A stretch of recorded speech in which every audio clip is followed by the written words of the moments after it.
عالم برزخ اور عالم آخرہ، اس کے بارے میں جو کچھ قرآن اور صحیح حدیث میں آیا اس کو ماننا چاہیے. اس کی تفصیل میں کھود کرید میں اس کی زیادہ کنہ تک پہنچنے کی کوشش کرنا، یہ در حقیقت اپنے آپ کو فتنوں میں مبتلا کرنا ہے. وہ عالم ہے جس کو ہم یہاں نہیں سمجھ سکتے. ایک دوسرا عالم ہے، اس کے نوامیس مختلف ہیں، اس کے قوانین مختلف ہیں. یہاں کی آگ جلا دیتی ہے، پھر وہ کھال جو ہے دوبارہ نہیں آتی، وہاں پر آگ جلائے گی اور کھال دوبارہ آ جائے گی. یہاں کی آگ میں آدمی پڑتا ہے مر جاتا ہے، وہاں کی وہ آگ جو ہے وہ مارے گی نہیں. ثم لا يموت فيها ولا يحيا، ایسی حالت میں رہے گا کہ نہ زندوں میں ہوگا نہ مردوں میں ہوگا. تو ان کیفیات کو ہمیں اجمالاً جو کچھ آیا ہے قرآن میں صحیح احادیث اس کو ماننا ہے. باقی ان کی تفاصیل میں جانا یہ در حقیقت فتنے کو دعوت دینا ہے، اپنے آپ کو فتنے میں مبتلا کرنا ہے، اپنے پاؤں پر خود کلہاڑی مارنے کے مترادف. سورہ آل عمران کے شروع میں جو مضمون آیا ہے کہ اس قرآن میں دو طرح کی آیات ہیں، آیات محکمات، آیات متشابہات.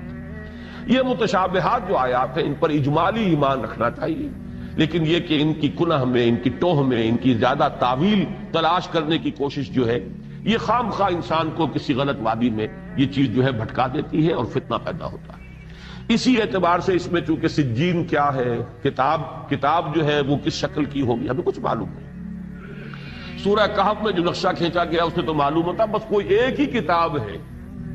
وَوُضِعَ الْكِتَابُ فَتَرَى الْمُجْرِمِينَ مُشْفِقِينَ مِمَّا فِيهِ وَيَقُولُونَ مَا لِهَذَا الْكِتَابِ يَا وَيْلَتَنَا مَا لِهَذَا الْكِتَابِ لَا يُغَادِرُ صَغِيرَةً وَلَا كَبِيرَةً إِلَّا أَحْصَاهَا.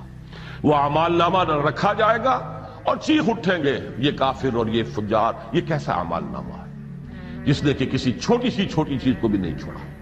تو وہ تو کوئی ایک ہی اعمال نامہ ہے جس کو میں نے کئی مرتبہ عرض کیا ہے کہ آج ہم کہہ سکتے ہیں کوئی بہت بڑا کمپیوٹر جس میں بس ایک بٹن دبانے کی دیر ہوگی کہ ہر انسان کا جو ہے جس کا بٹن دبے گا اس کی پوری زندگی کی پکچر جو ہے اس کی ریل جو ہے چلنی شروع ہو جائے گی. اس کا ایک ایک لفظ جو نکلا ہے 60 70 80 برس کی ریل وہ اس کی نگاہوں سے گزر جائے گی. یہ ہے تمہارا اعمال نامہ. تو اس اعتبار سے اب وہاں پہ علیحدہ اعمال نامے ہیں، کفار کے علیحدہ ہیں، فجار کے، اور پھر جو ابرار ہیں ان کے علیحدہ ہیں، وہ سجین میں ہیں، یہ علیین میں ہیں. ان کی حقیقت کو یہاں سمجھنا ہمارے لیے محال ہے، ناممکن ہے. اجمالاً ایمان، یقین، تصدیق، لیکن یہ کہ تفصیل میں زیادہ اس کی ٹوہ میں لگنا در حقیقت فتنے کو دعوت